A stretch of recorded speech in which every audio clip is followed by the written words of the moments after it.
فاطمہ ابی حبیش کی بیٹی نے رسول کریم صلی اللہ علیہ وسلم سے کہا کہ یا رسول اللہ صلی اللہ علیہ وسلم، میں تو پاک ہی نہیں ہوتی، تو کیا میں نماز بالکل چھوڑ دوں؟ حضور صلی اللہ علیہ وسلم نے فرمایا کہ یہ رگ کا خون ہے، حیض نہیں، اس لیے جب حیض کے دن جن میں کبھی پہلے تمہیں عادتاً حیض آیا کرتا تھا آئیں تو نماز چھوڑ دے، اور جب اندازے کے مطابق وہ دن گزر جائیں تو خون دھو ڈال اور نماز پڑھ۔ صحیح بخاری حدیث نمبر 306۔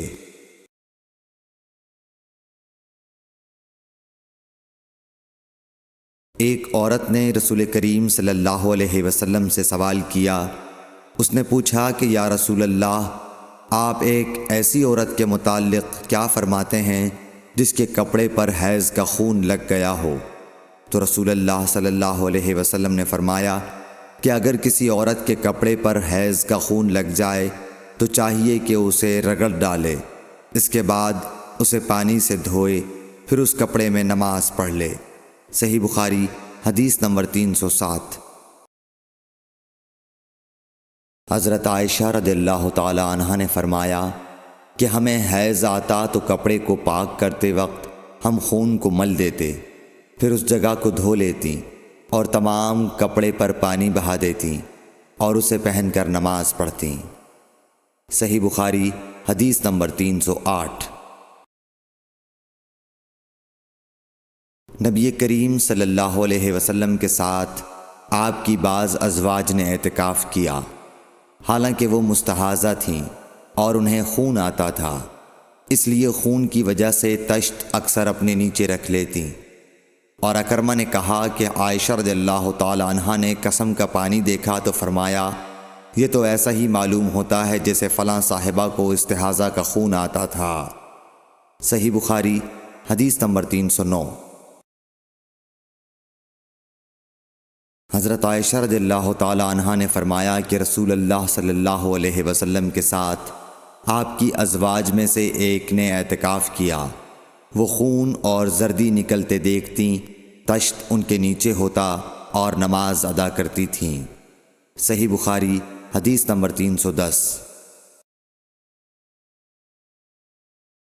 حضرت عائشہ رضی اللہ تعالی عنہا نے فرمایا کہ بعض امہات المومنین نے اعتکاف کیا حالانکہ وہ مستحاضہ تھیں۔ صحیح بخاری حدیث نمبر 311۔ عبداللہ بن ابی نجیح نے مجاہد سے کہا کہ حضرت عائشہ رضی اللہ تعالی عنہا نے فرمایا کہ ہمارے پاس صرف ایک کپڑا ہوتا تھا جسے ہم حیض کے وقت پہنتی تھیں، جب اس میں خون لگ جاتا تو اس پر تھوک ڈال لیتیں اور پھر اسے ناخنوں سے مسل دیتیں۔ صحیح بخاری حدیث نمبر 312۔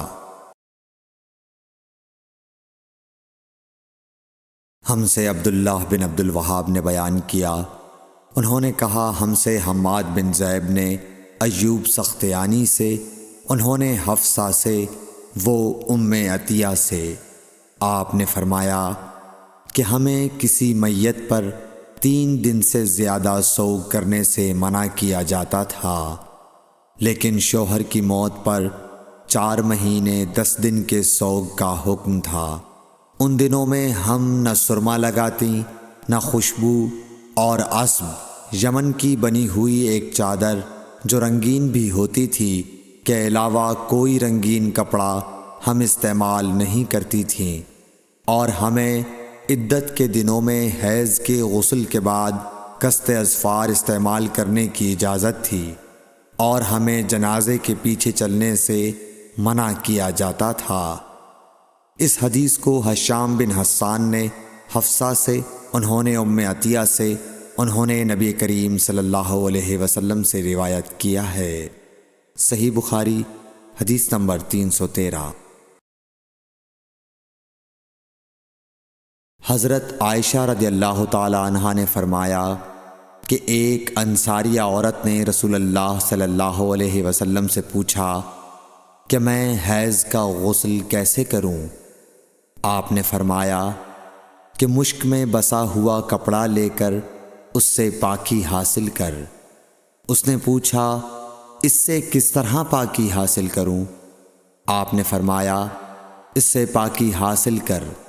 اس نے دوبارہ پوچھا کہ کس طرح؟ آپ نے فرمایا، سبحان اللہ، پاکی حاصل کر۔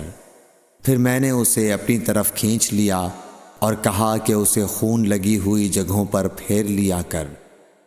صحیح بخاری حدیث نمبر 314۔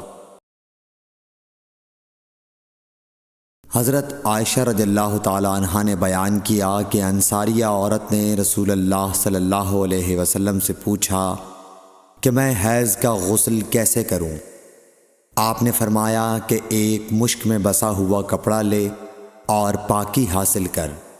یہ آپ نے 3 دفعہ فرمایا۔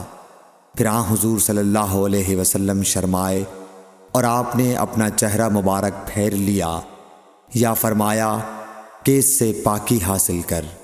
پھر میں نے انہیں پکڑ کر کھینچ لیا اور نبی کریم صلی اللہ علیہ وسلم جو بات کہنا چاہتے تھے وہ میں نے اسے سمجھائی۔ صحیح بخاری حدیث نمبر 315۔